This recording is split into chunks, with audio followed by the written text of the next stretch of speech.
Filing a full blood count, FBC, in primary care is a vital part of diagnosing and managing a wide range of conditions. A properly handled FBC can provide the insights needed for effective patient care in diagnosing anemia, infections, and other conditions. But how do primary care providers manage this process, and what should clinicians look out for? In most UK primary care practices, blood tests, including full blood counts, are ordered electronically using IT systems. These electronic health systems make the process streamlined and ensure that all patient data is automatically linked to the request. After the blood sample is taken, results are sent electronically back to the practice, ready for review. Once the blood work is complete, results arrive in the system, often labeled as normal or abnormal. Some practices even have administrative staff file normal results automatically, while clinicians focus on the abnormal ones. It's important to remember that abnormal means the results fall outside the laboratory's reference range. It's the clinician's job to interpret these findings within the context of the patient's overall health. Depending on the system you're using, results may be categorized as satisfactory, abnormal but expected, lost sample, or even hospital responsibility. Once you've categorized the results, the next step is to determine the appropriate action, whether that's no further action required, arranging for a repeat test, or communicating with the patient about follow-up care.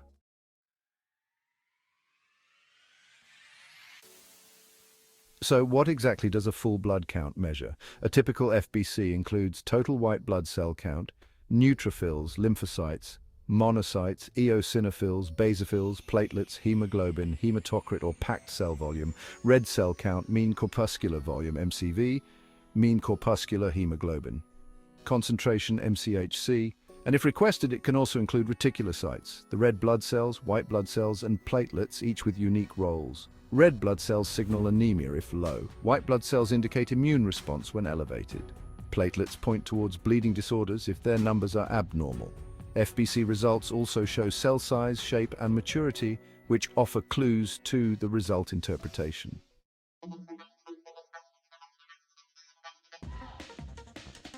In primary care, hemoglobin levels are often the most time-sensitive component of the full blood count.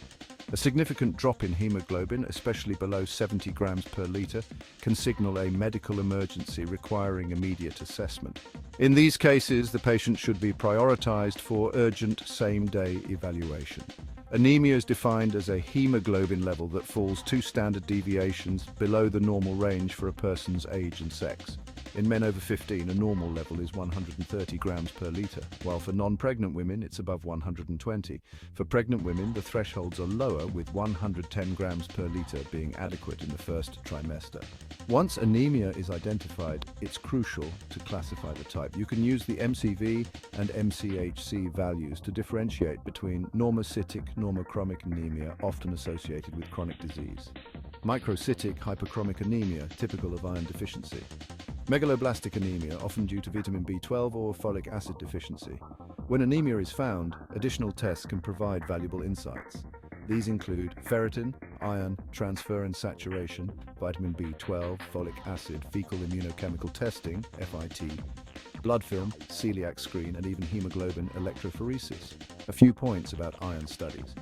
Ferritin is the protein that stores iron in your body, making it a more direct measure of your iron reserves. While serum iron reflects the amount of circulating iron in your blood at the time of testing, ferritin tells you how much iron your body has in reserve for future use. This is particularly important because serum iron can fluctuate throughout the day, but ferritin provides a more stable picture. Transferrin is the protein that transports iron in the blood. Transferrin saturation measures how much iron is bound to this transport protein. A low transferrin saturation suggests that even if transferrin is present, it isn't carrying much iron, or that your body is struggling to move iron around effectively, even if you have enough in storage. So checking serum iron, ferritin, and transferrin saturation ensures you get a complete picture of both your circulating iron and your stored iron.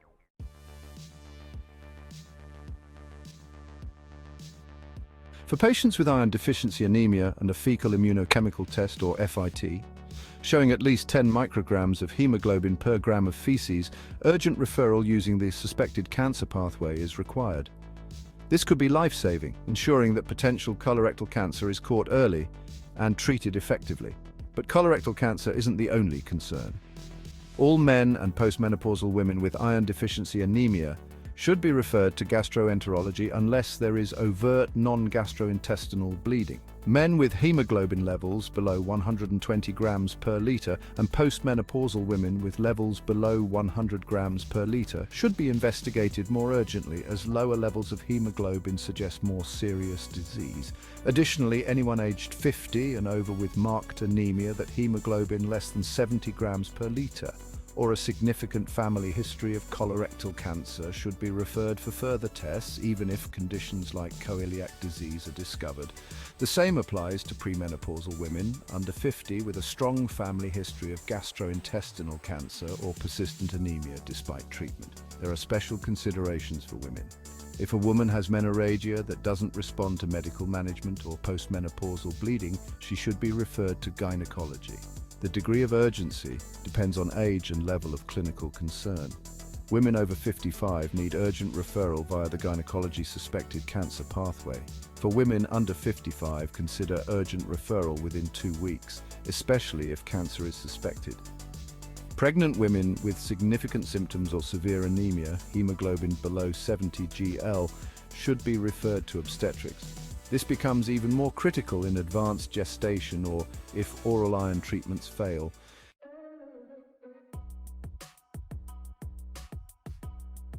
Managing iron deficiency anemia starts with identifying and addressing underlying causes. In primary care, this might mean treating conditions like menorrhagia, advising dietary changes, or prescribing iron supplements. For dietary causes, patients should be encouraged to eat iron-rich foods such as leafy greens, fortified bread, and dried fruits. Most patients will need iron supplements like ferrous sulfate, fumarate, or gluconate. It's recommended to continue treatment for 3 months after correcting iron deficiency to replenish iron stores. However, iron supplements can cause side effects like gastrointestinal discomfort. Advise your patients to take the supplements with food to reduce discomfort or adjust the dosage to alternate days if necessary. And don't forget to remind patients about safe storage, especially for households with young children, as accidental overdose can be fatal.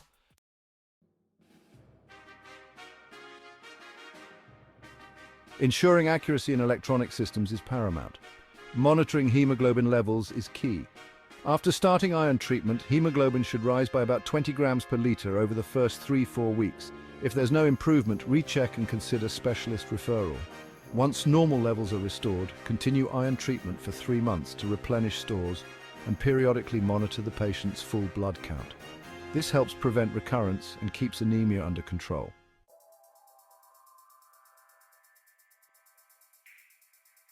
If the hemoglobin concentration or hematocrit is increasing over time, this would need further investigation. Erythrocytosis is defined as an abnormally high hematocrit and hemoglobin concentration, but not all erythrocytosis is the same. It can be classified into different types based on the underlying cause. First, we have primary erythrocytosis, typically caused by Polycythemia vera, a neoplastic condition where the bone marrow produces too many red blood cells. It's often accompanied by thrombocytosis and leukocytosis. Next is secondary erythrocytosis, usually triggered by increased erythropoietin production in response to chronic tissue hypoxia. This often occurs in conditions like chronic lung disease or certain kidney disorders. Finally, there's apparent erythrocytosis, which looks like an increased red cell mass but is actually caused by a reduced plasma volume. This can occur in individuals who smoke, drink heavily, or take thiazide diuretics. Regardless of the type, erythrocytosis increases blood viscosity, leading to a higher risk of thrombosis and cardiovascular events. With Polycythemia vera, the risks don't stop there. Some patients may experience hemorrhage or even progression to more serious conditions like myelofibrosis, or in rare cases, acute myeloid leukemia. Accurate diagnosis begins with a blood test, taken without a tourniquet if possible, to measure hematocrit and hemoglobin levels. Absolute erythrocytosis is confirmed when hematocrit levels exceed 0.56 in women and 0.60 in men. Managing erythrocytosis depends on its cause. For apparent erythrocytosis, addressing lifestyle factors like smoking, alcohol consumption, or medication use can help resolve the issue. Hematocrit should be re-measured after 2 months to confirm improvement. For suspected polycythemia vera, refer to hematology. JAK2 mutation testing and erythropoietin level measurement can provide confirmation. Reduced erythropoietin suggests polycythemia vera, while elevated levels often indicate secondary erythrocytosis. For secondary erythrocytosis, referral to a specialist is often required to treat the underlying condition, such as oxygen therapy for lung disease. Regardless of the type of erythrocytosis, managing cardiovascular risk factors is beneficial. Controlling high blood pressure, hyperlipidemia and diabetes, along with encouraging smoking cessation, can help reduce the overall risk.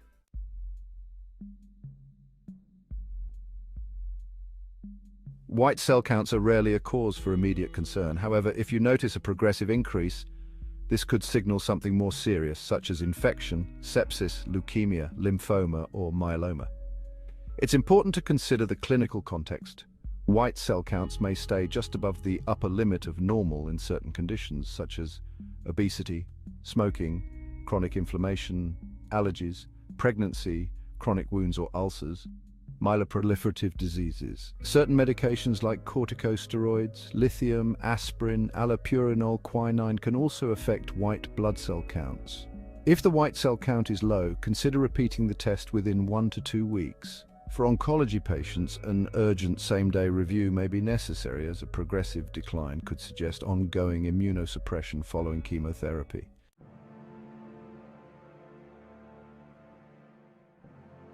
Platelets can act as an acute phase reactant. This means their numbers may fluctuate due to inflammatory processes in the body, such as anemia, infections, or cancer. Thrombocytopenia occurs when platelet counts fall below 150, while thrombocytosis is diagnosed when counts exceed 450. If there's a progressive decline in platelet count on repeat tests, consider requesting a blood film report and seek advice from hematology. If a patient's platelet count remains persistently raised above 450 for more than 3 months, further investigations may be warranted. This could include a chest X-ray for people aged 40 or over, a pelvic ultrasound for women aged 55 or over, a fecal immunohistochemical test to assess for gastrointestinal cancers. The urgency of actions depends on the severity of findings.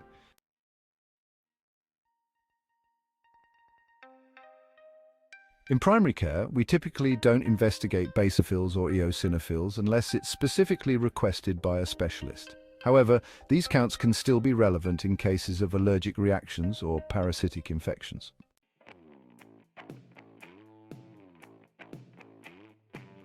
Integrating the components, a holistic view of the full blood count.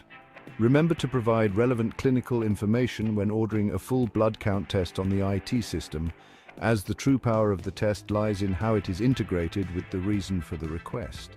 By considering red blood cell indices, white blood cell differential, and platelet count, clinicians gain a holistic understanding. For instance, low hemoglobin and red blood cell count might suggest iron deficiency, anemia. This anemia arises from inadequate iron intake, leading to impaired hemoglobin synthesis. A high white blood cell count, especially neutrophils, could indicate a bacterial infection. The body responds by increasing neutrophils, elevating the total white blood cell count. A low platelet count might raise concerns about thrombocytopenia. This condition results in easy bruising and prolonged bleeding. Interpreting the full blood count requires considering the patient's circumstances and symptoms. Integrating the components helps identify abnormalities and guide management strategies. In modern medicine, the full blood count, or FBC, remains a cornerstone of clinical practice. This simple test provides invaluable insights into various health conditions. It detects abnormalities and unveils subtle clues about our body's physiological processes. Its true value emerges when viewed within the context of the patient's history and symptoms. Thanks for watching. I hope you found this useful. Please subscribe to our channel for more educational content. See you in the next one.